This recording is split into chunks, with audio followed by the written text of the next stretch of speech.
This is why most people trade their futures for popcorn. Popcorns are pleasure now, car keys are freedom later. A monkey once stole car keys from a tourist and gave them all up for just popcorn.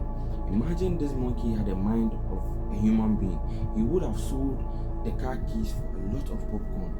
Most people do this all the time. Comfort over discipline.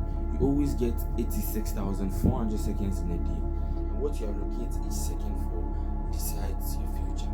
So next time, choose car keys.